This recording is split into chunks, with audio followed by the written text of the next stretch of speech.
Mr. Mahesh sir, so please welcome with a great hand of applause. जोर से आप लोग ताली बजाइए महेश सर के लिए। आइए सर, आज के कंसेशन डे पे बच्चों को कुछ बताइए।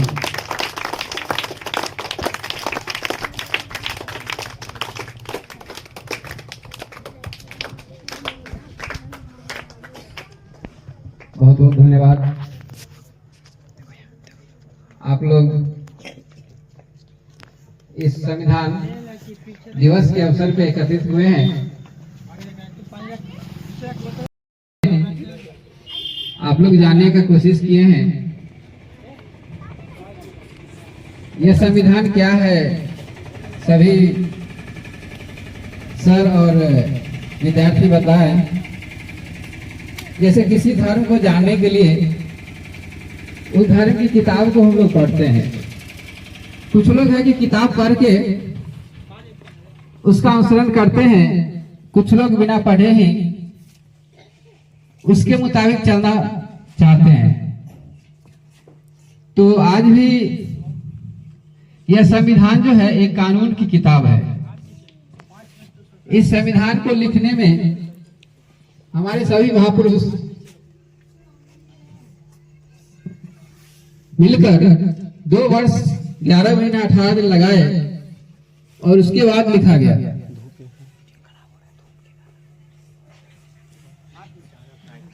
और इसके बाद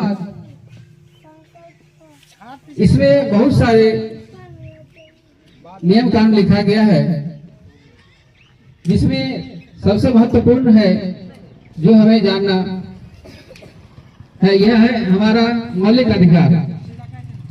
मौलिक अधिकार जो है यह 7 था, जिसे संशोधित करके एक संपत्ति का अधिकार को हटा दिया गया है। अभी वर्तमान में 6 मौलिक अधिकार है। सभी लोग जानते होइएगा। इसमें समता का अधिकार, कृपया ध्यान दें क्योंकि आप लोग संविधान पढ़ते भी नहीं हैं। जब उस पर चर्चा होती है तो फिर ध्यान नहीं देते हैं, तो फिर आप अधिकारों से वंचित रह जाते हैं।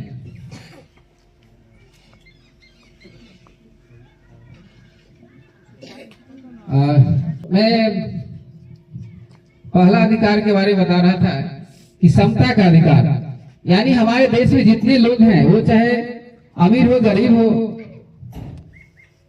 महिला हो पुरुष हो, कोई ऊंच नीच नहीं है। अगर इसके लिए आपको कोई अगर भेदभाव कर रहा है तो आप उसके विरुद्ध आवाज उठा सकते हैं। दूसरा है स्वतंत्रता का अधिकार। आप किसी भी काम को करने के लिए आप स्वतंत्र हैं।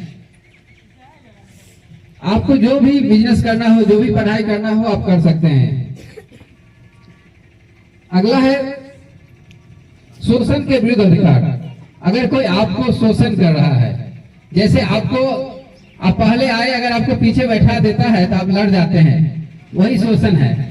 अगर आपको अपना अधिकार नहीं मिलता है तो उसके लिए आप लड़ सकते हैं। सांस्कृतिक स्वतंत्रता का अधिकार। आप किसी भी सांस्कृतिक कार्यक्रम को आयोजन कर सकते हैं। धार्मिक स्वतंत्रता। आप किसी भी धर्म को मानने के लिए आप स्वतंत्र हैं। इसके बाद है संवैधानिक उपचारों का अधिकार। इसका मतलब क्या है कि संविधान में जितने भी आपको अधिकार दिया है, अगर उस अधिकार को आपको कोई हनन कर रहा है, उसके लिए आप उसको कोर्ट में खड़ा कर सकते हैं। ये सारे आपके मौलिक अधिकार है। और ये आपका जो मौलिक अधिकार है, यह जो हमारे अधिकारी हैं उसका ये कर्तव्य है। और इससे पहले भी आपको बता चुके हैं कि अगर किसी का अधिकार है वो किसी दूसरे का कर्तव्य होता है। जो इस कानून को बनाया है उसका वो कर्तव्य है, वो अपना निर्वहन करे, तभी आपका अधिकार मिलेगा। तो मैं आपके स्कूल में भी प्रयास करूंगा कि धार्मिक किताबों के साथ साथ संविधान की भी किताब उपलब्ध कराया जाए, ताकि आप भी पढ़ सके और जो हमारे आसपास के लोग हैं वो भी यहाँ से लेकर पढ़ सके, ताकि उनको भी संविधान का भी कुछ ज्ञान हो। जैसे हम तो गीता पढ़ते हैं, रामायण पढ़ते हैं, कुरान पढ़ते हैं, उसी तरह हम संविधान को भी पढ़े। इसी के साथ बहुत बहुत धन्यवाद।